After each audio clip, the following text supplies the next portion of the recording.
Hello, everyone, and welcome to Roadmap 54, the podcast that talk about Africa and what African people they are doing across the continent. Today episode, we are going to travel again in this amazing continent, and we are going to the west part of Africa. Today we are visiting one of the biggest country in the continent, that is Nigeria. I searched and I will tell you a few curiosity about this amazing country. Let me see here. Nigeria is a country located in the West Africa, as I said, and is often called the giant of Africa because of its large landmass, population, and natural resource. It is the most populated country in the continent, this means in Africa, with a population of over 200 million people. Nigeria is home to over 500 languages, making it one of the most linguistically diverse countries in the world. While English is the official language, major African language Nigeria includes as a African language Hausa, Yoruba, and Igbo. I don't know if I say right the name of the language. And today I'm with a friend of mine. He's an amazing person doing an amazing work, like really, really, really amazing work. And this person was invited for another person to be here. Was invited by Laji, and Elijah invited him because he's doing an amazing work. And today we will be talking about the work that he's doing in Nigeria, why he's doing it, and like we'll know who is this person. And I want today to invite Musa to be here with me. Hi Musa, how are you? I'm good. I'm happy to join this roadmap 54 today. I'm super excited. Oh, thank you so much. Musa, before we start our conversation, I want you to listen a little bit what Laje told in the preview episode when he's invited you, okay? Let me make plain here. Can you hear? I don't know if you can. No, I'm not hearing. Oh, it is very low. Oh, sorry. Um, Maybe in another time. But basically, what Laji said is he wants you to be here because you are someone that is very motivated to do what you are doing, and you are really changing your community in Nigeria. And he wants you to give us the motivation that you have to help people, either in the situation that you are. You still like doing things and make things happen, and I think this is very amazing, and I want to say that I really admire you because of that. Now let us talk a little bit about Nigeria. Tell me, how is living in Nigeria? And first, I say write the name of the three most spoken language in Nigeria apart of English. I say Hausa, Yoruba, and the Igbo. It's like this. Yeah, you perfectly got it. Oh, great, great. For the three of them, which one do you speak? I speak Hausa. Great. And can you teach me a little bit of Hausa? How to say like good morning, good afternoon, or maybe hello, at least hello. Yeah, in Hausa, if you want to say good morning, you will say Ina Kwana. Inakwana. Yes, that is Great. good morning. I Oh, will say Inakwana. respond. Yeah, respond will be life. Yeah. Life here. Yes. What Wow. what does mean life here? Like you said, yeah, kake, or you said, how are you? And the person said, I'm fine. Oh, nice, nice. Oh, hmm. Uruba is amazing. I know like Nigeria is divided by states, right? Which state do you Mm, live? Do you live like in the capital, in another state? How is the division in Nigeria? I want to understand a little bit about it. I I live in a state called Plateau State. Yeah, it's a state that is located in north central Nigeria, and is one of the coolest states in the country. Really? Yeah. Yeah, Tell me, if someone goes, for example, today in your state, what this person can find out there, or which are the most coolest place to go to visit, to stay, or to know people? Plateau State. We call Plateau State as a home of peace and tourism. There are a lot of place to explore when one visited Plateau to explore all those uh, you know mountains and the rocky areas and a lot of places to be explored. Great to know them. If I go to Nigeria and go to your state, now I know where I can go. Um, but Musa, talk me more about the life in Nigeria in general way. Like how is living in Nigeria? Your experience as a Nigerian, like how is like in general way.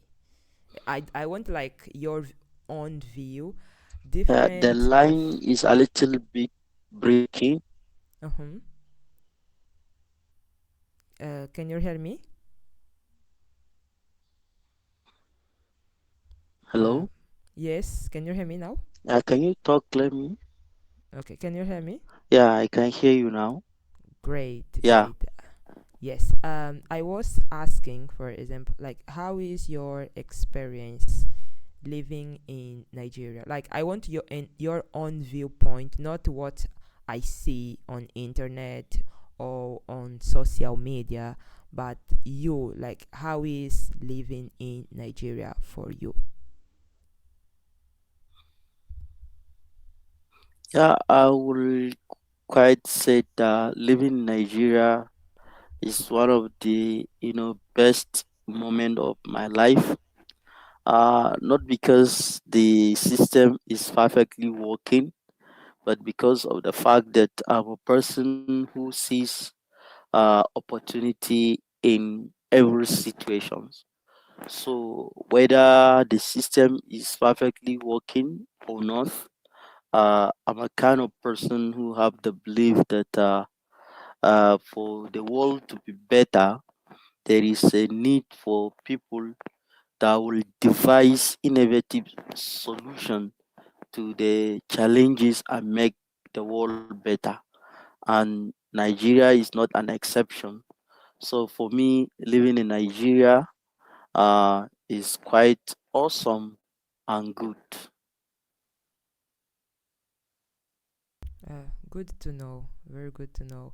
Now, Musa, let us go and start to talk more a little bit your work and what you do. I really want to understand who is Musa, who is this person that I'm talking about, what you like to do, like, and why you do what you do. Like, take this moment and share like all that you want to share with me and with the audience to know more about you, to know more about your work, about your story, like mainly about your story. Okay, okay. First of all, um, I am by name Musa Yusuf Abdullahi, preferred to be called Musa. I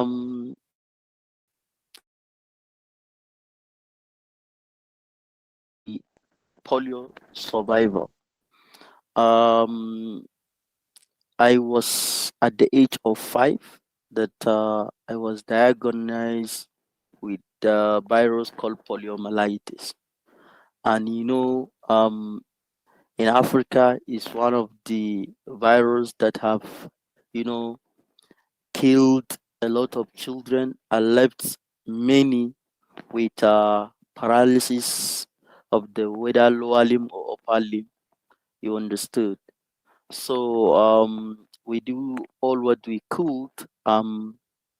Fortunately or unfortunately, we couldn't, make any progress in terms of,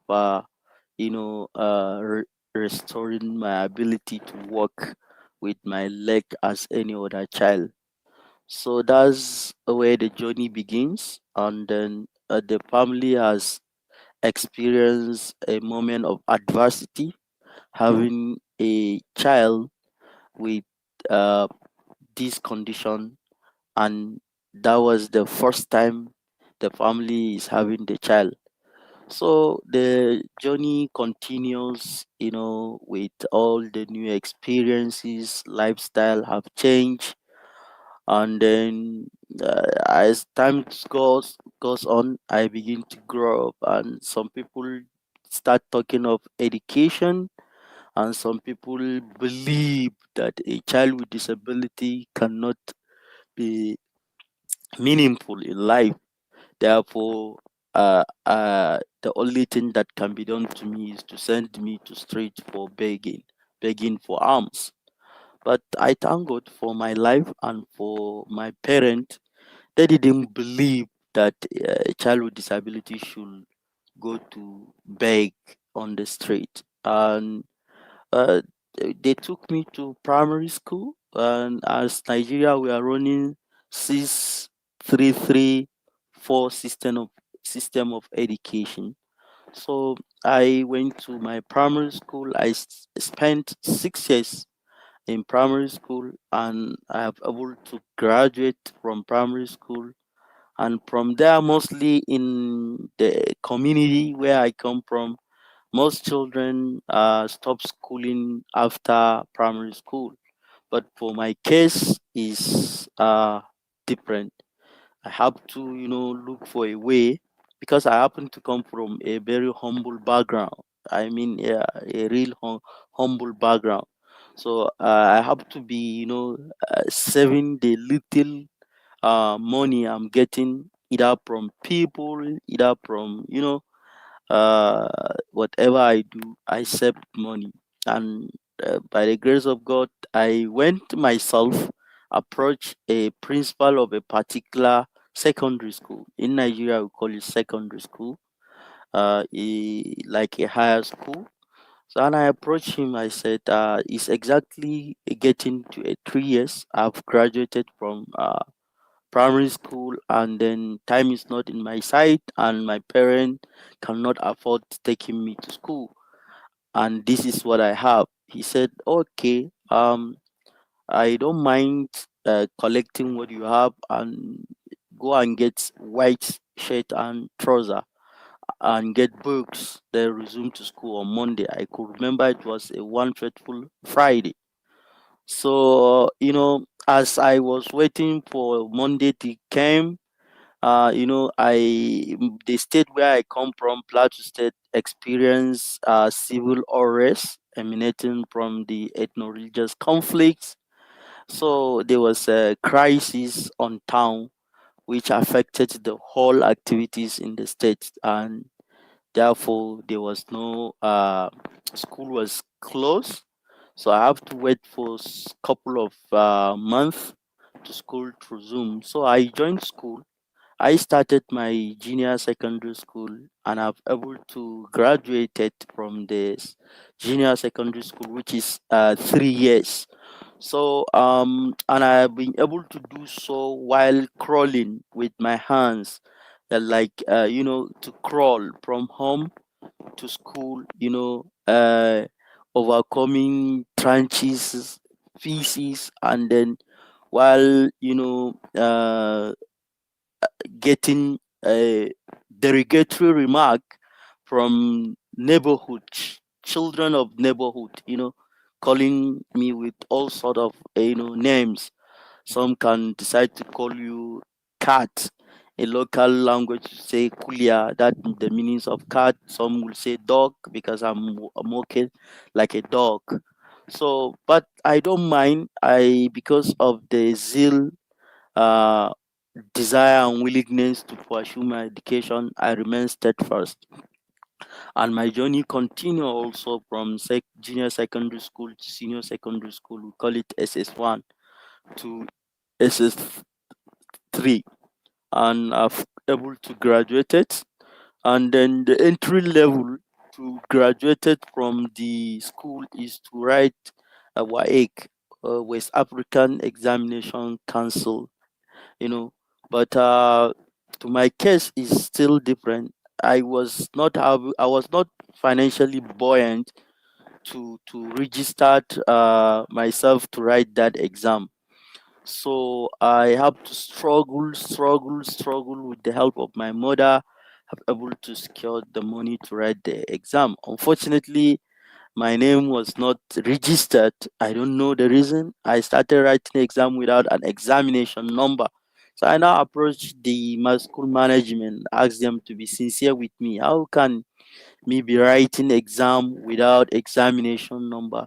And they later apologized that I should, be considered for writing NECO, which is National Examination Council, is meant for Nigeria. So I also waited like 2 months after, and I came and same thing. I could not write my exam that year with my course, my schoolmate. So I have to look for alternative, which is to write, external examination, which is for those who have graduated from the secondary school, have not been able to get the minimum 5 credit requirement of maths, English, if you are science student, physics, chemistry, and biology.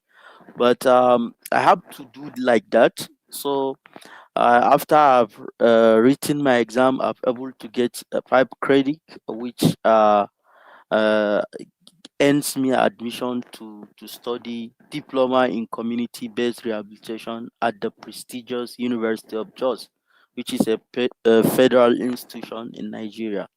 So that's where the journey keep going. So I study for 2 years.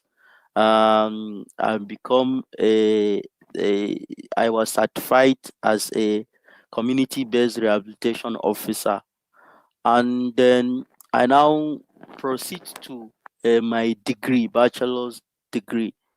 And then fortunately, due to the high prevalence of individual with amputation due to conflict, we now approach the Plateau State government that the victims of conflict, their rehabilitation is pivotal.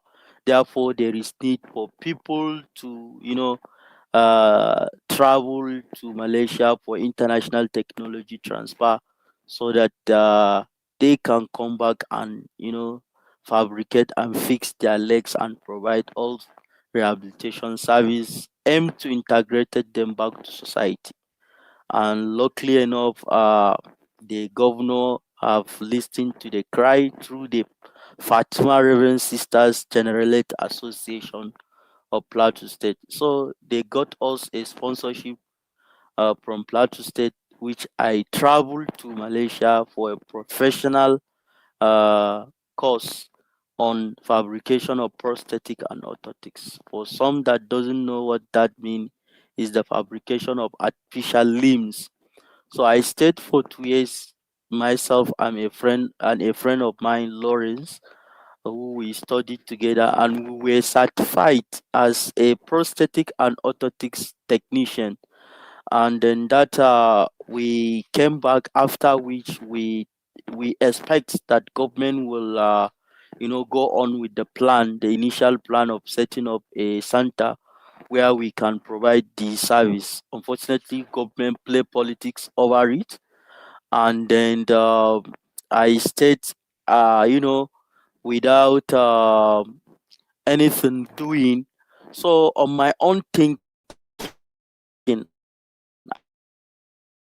I now think of doing something else. So I now the investment government did for us to travel all the way from Nigeria to Malaysia, and we've gotten the technology.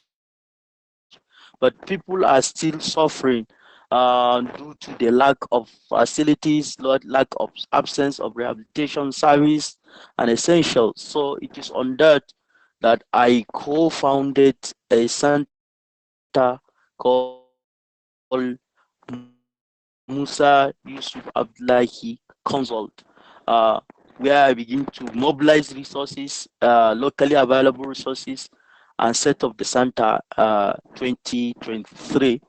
And we commissioned the center, and to God be the glory, we have fixed not too much, but we have fixed reasonable number of clients, and I'm glad that moving around from one place to the other. So I'm happy, and also I'm able to uh, accomplish my bachelor's degree in special education and rehabilitation sciences. Yeah, that's what I do. Wow, wow, wow, wow. Musa, the only thing that I can say is congratulations. You are such an example of resilience. Like your story, there is a lot up and down. You didn't give up about the school, you know. Either if you need to wait for month or year, you went to there and like you did the things happen in your life. You are really example of resilience. And I didn't know about the investment that the government did.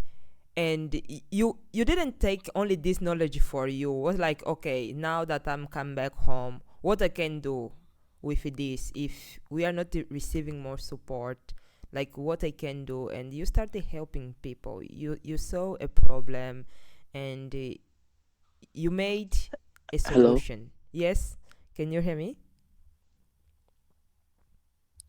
Yeah, like the line is breaking.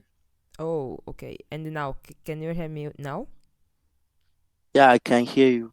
Yeah, I would say that you saw a problem and you build a solution for this problem.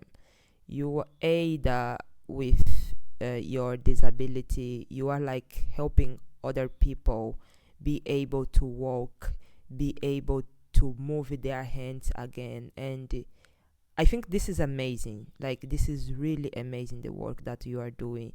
You really motivate myself, and you are that kind of people that no matter what kind of a difficulty you are facing, you still there pushing and doing things. And like, we know in this world the quantity of people that they are there, they can walk, they can move around normally without a problem, but a lot of them, they decide like cross the hands and waiting for someone appear and make things for them.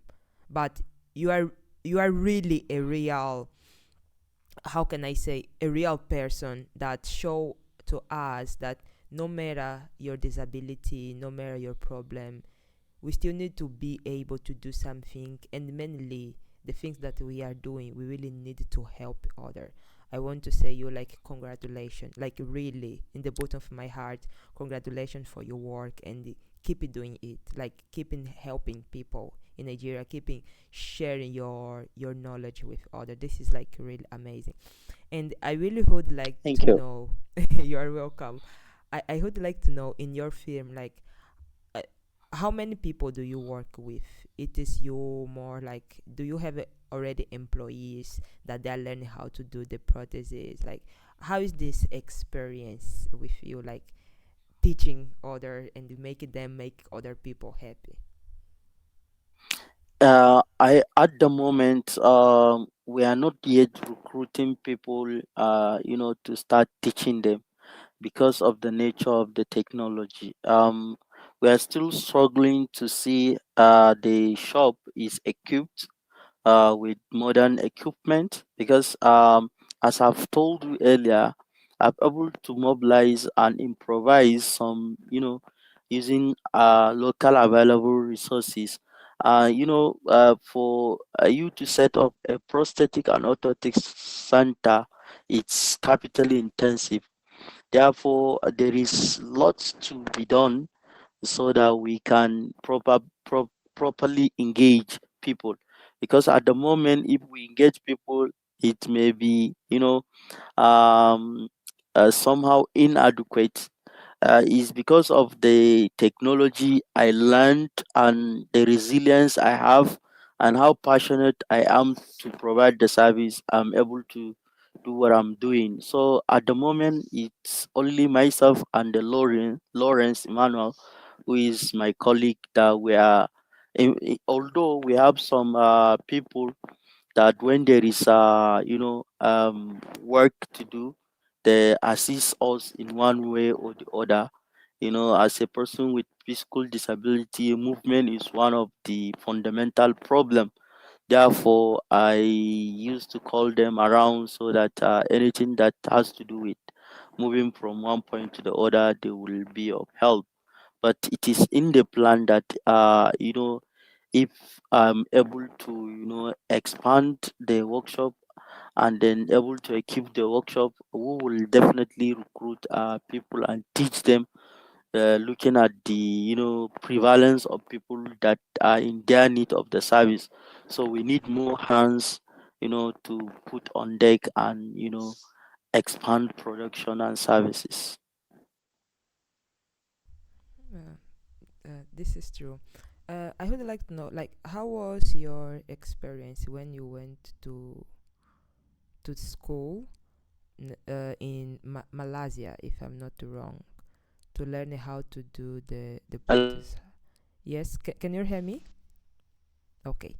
I want to know. Yeah, I'm hearing you now. Okay, how was your experience going to was Malaysia, right? The place that you, Yes. yes, you learn how to do the prothesis. How was like your experience learning there with others? Yeah, being from Africa, traveling for the first time, there is this kind of feelings, mixed together. And then, you will be feeling anxiety, excited, apprehensive, thinking how the place look like and what is going to happen, and what of if as a person with disability I I get rejection from those people, all those things. That was my thinking. But upon arriving Malaysia, I met to understand that despite disability, there is still a best practice in ensuring inclusion of persons with disability in all realms of affairs. When I get there, I now see a lot of people with disability, and being supported, and there is accessibility which make them true independent. They are independently living in Malaysia. But one thing that I experienced during my training in Malaysia was that I made to understand that their local PWDs, most of them doesn't appreciate what the government are doing to them. Like I came from Nigeria, there was no accessibility of to public transport. There was no accessibility in the higher institution, this and that. But going there, I have seen true accessibility. I have never climbed up to, let's say, four story building upstairs. But in Malaysia, my room was allocated at the fifth floor. And I was like, how? But there was a lift and there was a standard ramp in the absence of lift that you can use to go into your room without any problem. So and I see all those facilities and I appreciate that. But though the people there, particularly PWDs, persons with disability in Malaysia, some of them doesn't appreciate that. They used to like have a suicide ideation, all those kind of things. So my staying there become a source of inspirations to many, not only persons with disability, but the teachers. They said, Musa, I'm inspired the way you appreciate what you got here, but our student here with special need doesn't appreciate. And because of that, and then my flexibility to adopt to new culture, and experience, make the Malaysian government to offer us employment after uh, we graduated from the school, from the institution. They have make a move to give us employment so that they can return us, because they do what they call comparative studies with us and their local student, and they made understood that it's not a general, it's not a universal, attitude of persons with disability to not appreciate what government is doing. It's just their own people, probably due to they have grown up seeing all the facilities available, and the probably cause of disability is usually advantageous. They acquire it after they have grown up, and I think that's what makes them to not to appreciate those kind of facilities. And being in the workshop as a person with polio survivor, because in Malaysia you can hardly see somebody with my condition, with similar condition I have, because they are able to eradicate and fight polio virus since I think 40 years ago. If you see anybody bearing the same condition I have, the person must be an elderly person. I have been able to meet one elderly person who is a polio survivor. So going there in the workshop, seeing me with this kind of condition, they asked me a lot of questions. Some think that I may not be able to do the work due to the multitasking nature and interacting with heavy duty machine. But I have told myself that if what they are doing, they are human like me and they didn't have to hate, I will do it no matter how. Unfortunately, I was certified to be able to work with clients just for the 6 months of staying in Malaysia, to tell you how resilient, how passionate I am towards the work. So the course was for 2 years, but at the 6 month, I was able to certify to be able to do the work, and I barely do everything, going to machine from clinical assessment, coming to measurement, negative casting, positive casting, rectification of mole, um, uh, rect- um, draping of socket, and then trimming of socket, and assembling of component, static and bench alignment, dynamic alignment, fitting the client, and then make the client to feel good, then finishing. So every process I have to tell myself that I can do it, and I did it. Wow, wow, amazing. I think I agree what you say that here in Africa, talking for example about my country, Angola, we don't have like buildings with accessibility. We really don't have either, and when you say public transportation, like we don't have it. And sometimes I really ask myself how someone with a disability can like move around, because it is very difficult, if you want to go to one place to another, like how you will climb a build. I remember when I was at university, the place that I study, we have like three floor, and we have a lift there, but when the lift broke, they didn't fix it.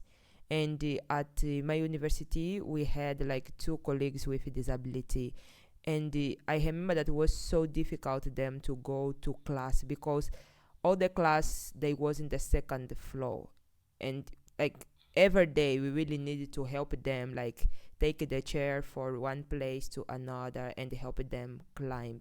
I think we need to start thinking about the places that we are building, the public transportation that we are doing, that can be more inclusive, not only for those that they don't have disability, but mainly things for those that they have disability, that if they are the majority. But we need to start like thinking how we can be building things that can be included for all. And I really didn't know that in Malaysia they have like this kind of beauty, that they are accessible for all. And I think it is like very cool, like very very cool.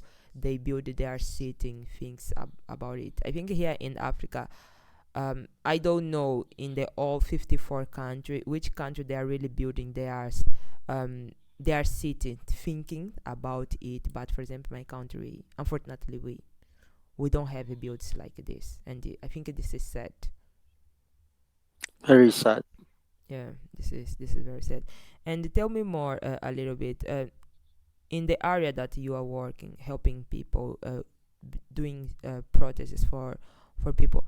There is like a lot of opportunity. And when I'm talking about opportunity, it is more like there is people that they want to give you grants and they help you increase the work that you are doing. Like there are people that at least they want to sit and they listen and they see ways of helping or sharing on social media the work that you are doing. I don't know, give you material or something like this. As we've rightly highlight challenges faced by young Africans, when you are into development work, always funding is a problem, and sometimes the publicity, the media, they used to have a kind of a preference to the people they feel like they should. And also, as a person with disability, there is still a gap even within the civil society organizations. So I experience disparity when it comes to such. At the moment, I have never received help from any donor or any philanthropic and splitted individuals, like a real help to uh, promote the cause of providing mobility to individual with disability. But recently, I was able to participate in a pitch competition, even though the amount was very, very small. I mean, small. But I am lucky as I got second prize.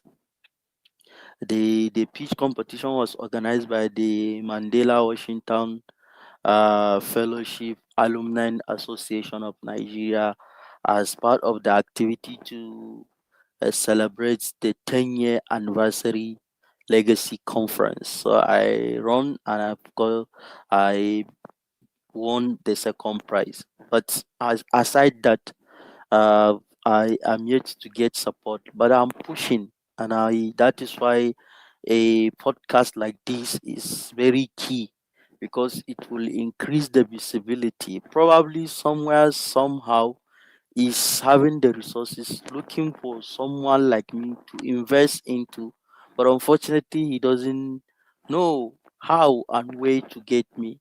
But with stuff like this, I think the visibility will be quite good, and one day we will get to where we are heading to, where we want to be.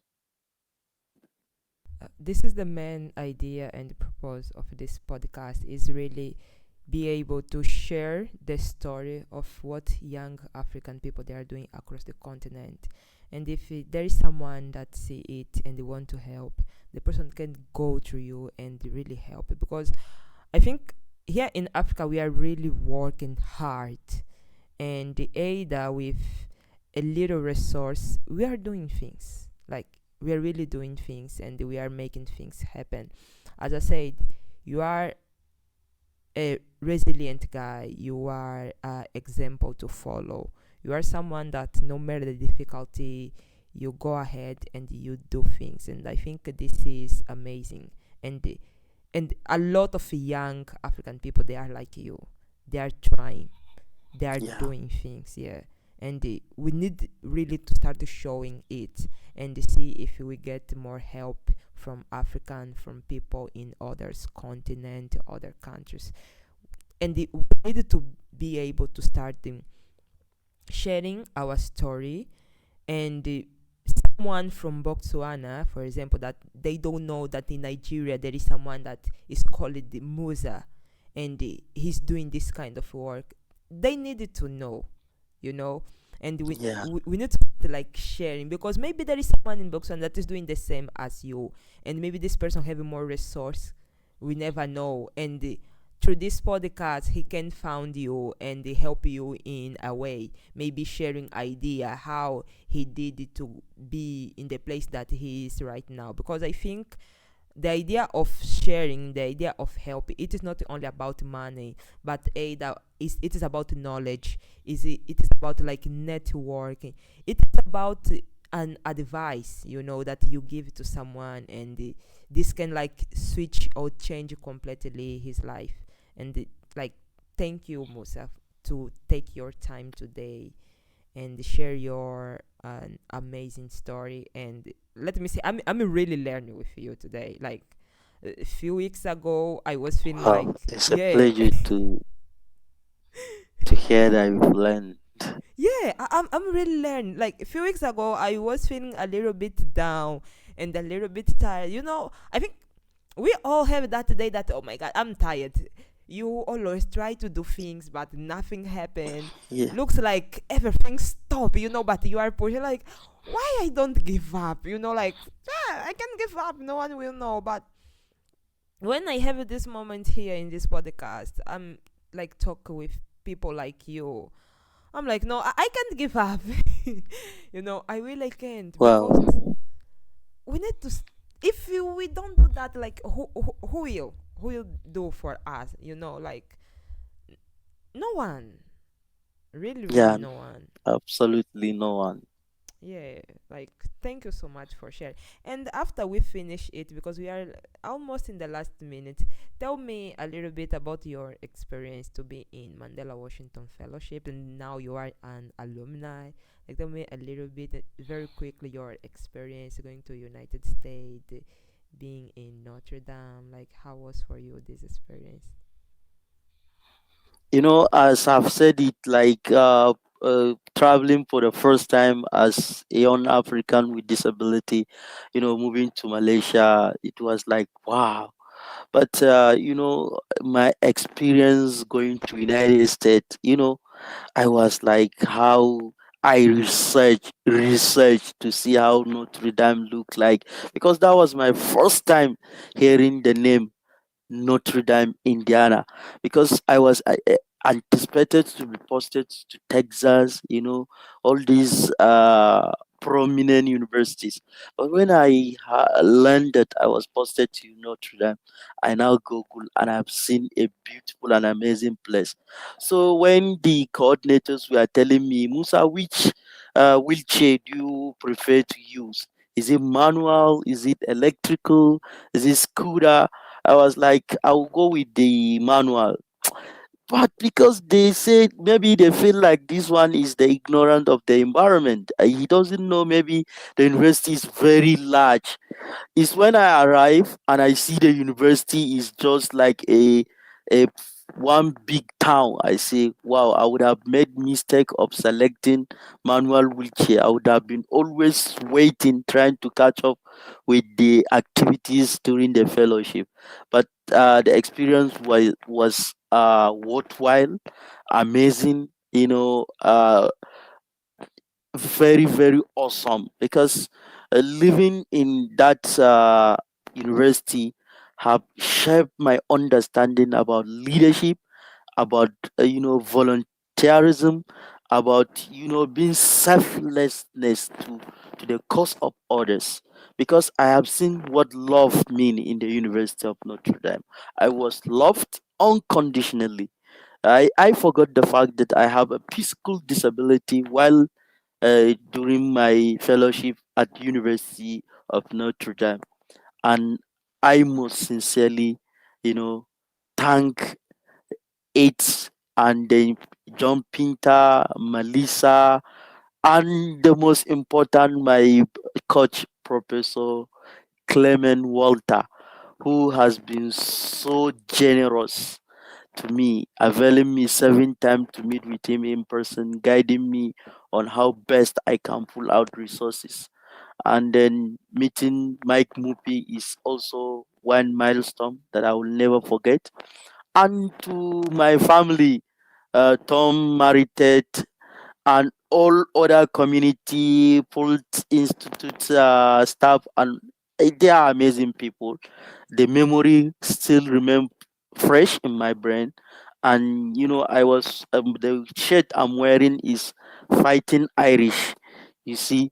So to tell you that how I am attached to University of Notre Dame, the experience was worthwhile. I forgot the fact that I have a disability. That is to tell you that a true independent living was experienced by me at University of Notre Dame, and by extension, United States. Our visit to Chicago, Detroit, and then finally the summit in Washington D.C.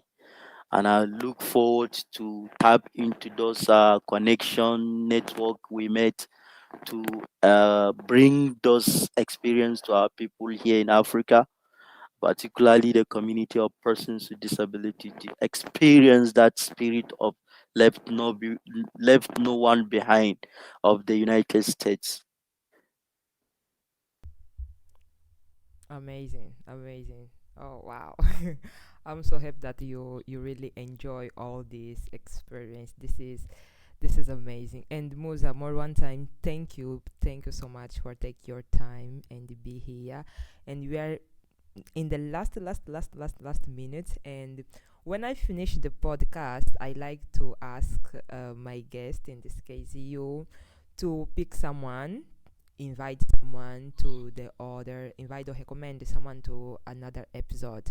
And basically what I like to do is I want to ask you to tell us the name of the person, the country that this person coming from, and it need to be someone from Africa, and why you want this person to be here.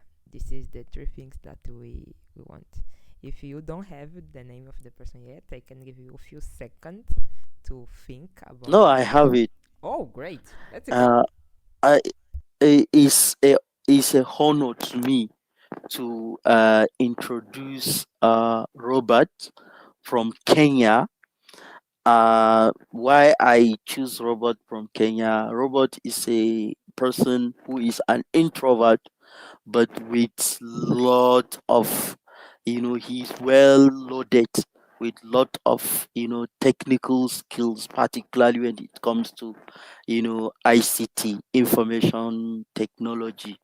you know so I choose Robert simply because Robert is using his technical skills, impacting to young Kenyans, not even young Kenyans, young Africans.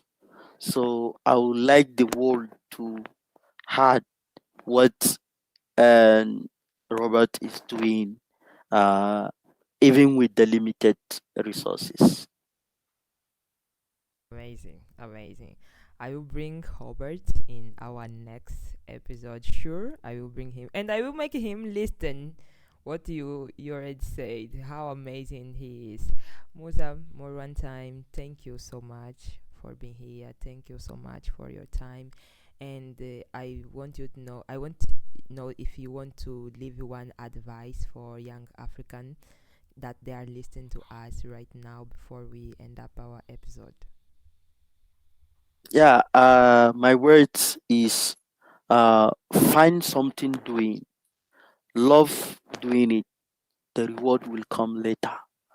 Don't be so timid because of your background, your disability, and what have you. Just pursue that desired goal that you want to achieve. You will get it. Hmm. Wow, inspire the world. Something that you like, love it, and the reward will come later. Wow, I really love that. Thank you so much, Musa. Thank you for take your time. And this is the end of more one episode.